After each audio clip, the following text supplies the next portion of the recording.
To place a call in this area, you must dial the area code and the phone number.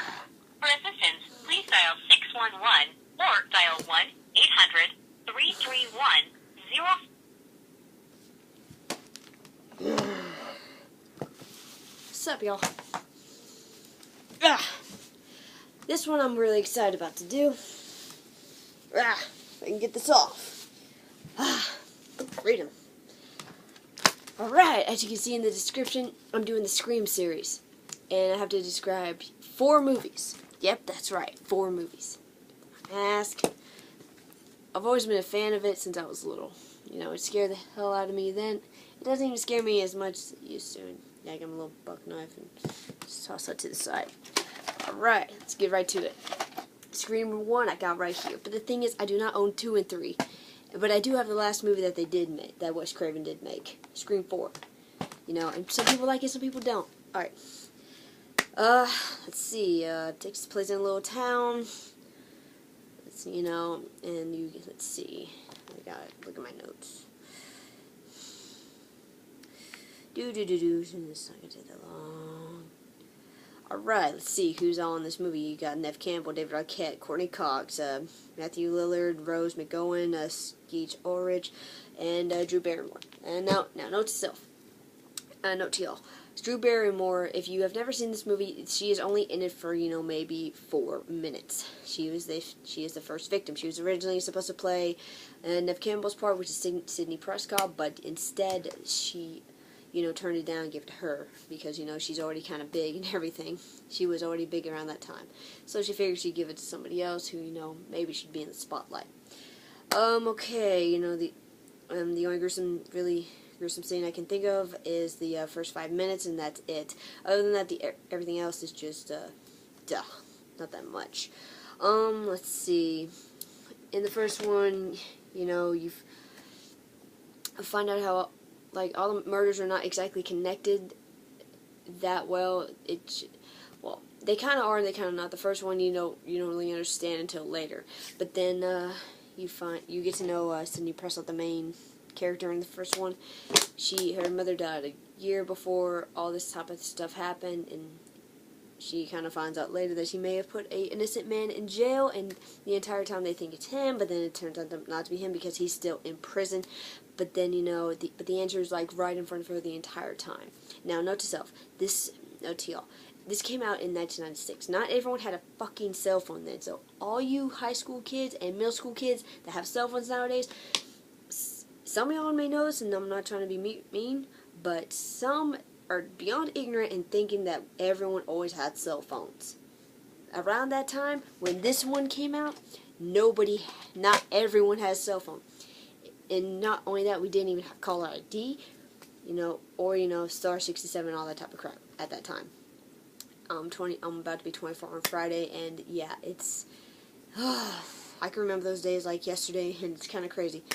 Alright, but then you find out, you know, like I said, you got Dewey, who's played by David Arquette, then you got Courtney Cox, who plays the weather lady, Gail Weathers, that's what it's called.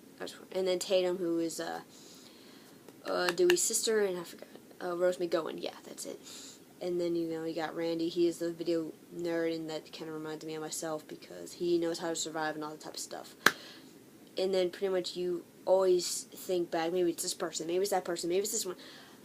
It goes back and forth. Then, you know, yes, this is going to be a spoiler video, and then you find, and not only that, Sydney's past, she found a little bit about her mom. Like, her mom actually slept with, like, her boyfriend's dad at one point. They had an affair.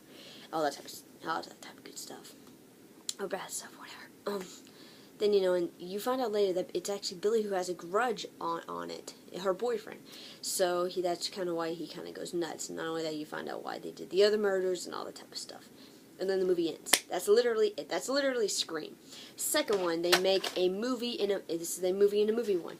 In Scream 2, you know, same exact concept, except you do not have Tatum because Tatum was killed in a garage door. She tried to grab the door and it just went.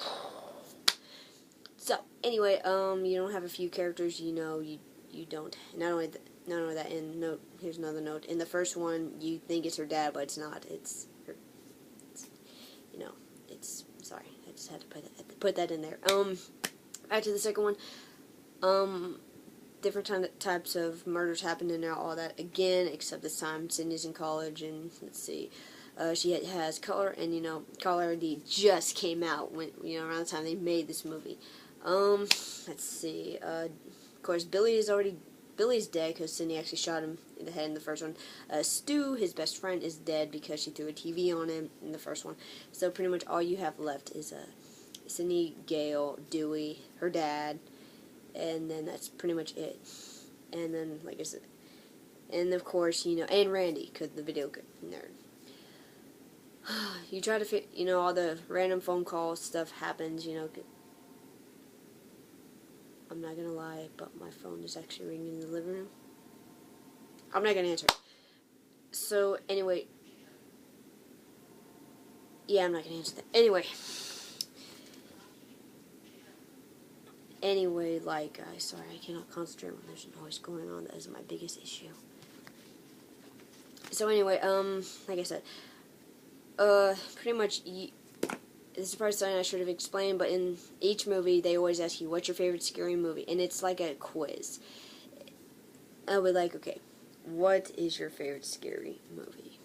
They have a voice changer, they have the mask, and if, you answer correctly or answer wrong, they'll jump through your window, they will do, the killer will do anything, and not only that, this is called Ghostface. This is not called the Phantom or whatever. It was called that before the movie Phantom God, Ghost, Death, Father, or something like that. But the thing is, each person, each victim, I guess you could say, would get a random phone call, block number, whatever, won't even know who the hell it is, and it's always the same thing. Who is this? Despite the fact you can see that number on the phone at this point. Yeah, my hair's all fluffy. So, but, pretty much you tie in all the murders together with Randy and everything. Randy passes away, but he leaves a video telling them how they can survive the sequel, because they all survived the massacre in the last film. And then, pretty much, you find out later who it really is. Some of the new characters I didn't even really grow to trust or whatever in the movie, because I just knew there was something about them, This lady who was following Gail, just kind of stalking her, trying to act like she was her big fan. It turns out to be Billy Loomis's mother, and she was stalking everyone, trying to, get close to Sydney and all that. And not only that, their friend Mickey in college, he needed money and everything, so that's why he helped her. So pretty much the entire thing went back and forth. And of course, she gives the whole speech of, oh, you don't know how to be a mom, blah, blah, blah. It's really stupid. Okay. And that's pretty much it. Then, of course, they kill Mickey. Then they kill Billy Loomis's mom. So, third one. Okay. Same type of concept, except they're trying to make another sequel to Stab, which is a movie inside a movie type of thing going on. Except Sydney is being haunted by her past. And, she keeps seeing her mom everywhere. And, she just sees violent images. And that's pretty much all Scream 3 pretty much is. Then you think you know who the killer is, but then murders are going on. They're having to investigate the movie set and all this type of stuff. Okay, and like I said, the only people you got left is Gail Weathers, Sydney, of course, and then you got Dewey, and that's it. That's it, because Randy died in the last one, and you pretty much find out later that one of the characters, and like I said, the new characters, you cannot trust them, and you find out that it's really the director of the movie.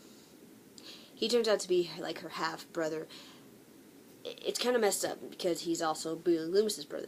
So, not only that, her mom pretty much denied loving him and all that type of stuff, So, he's related to Billy, and he's also related to Sydney. It's a messed up situation. And then that's pretty much Scream 3 for you. Scream 4, however, takes a big old 360. They try to make it into, they use...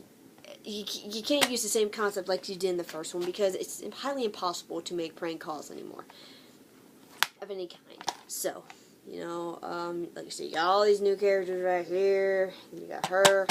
You find out who your cousin is, you find out who more of her family is, and I'm trying to speed this up as much as I can because I cannot film a lot. And, like I said, you kind of You can't. It's a little bit obvious because you got like a wannabe Randy, then you got another wannabe Randy, then you got Sydney and everything. They want to interview her because she released a book, but at the same time, like, you know, bunch of murders start happening, and they don't. And then you find out they go in some type of order with their names and everything, and of course everyone's getting all those prank calls again. But then later on, you know, it ties all up, and the killer kind of confesses who it is, and it turns out to be her cousin. Right here, because she wants to be in the fame, and she's always been jealous of Sydney and all that type of stuff. And that's literally Scream 4. Scream 5, I cannot wait till it comes out, because you know what? It took a 360 on me, and I didn't even see it coming. I honestly thought it was all in Sydney's head the entire time. But that's it for this movie review. You know,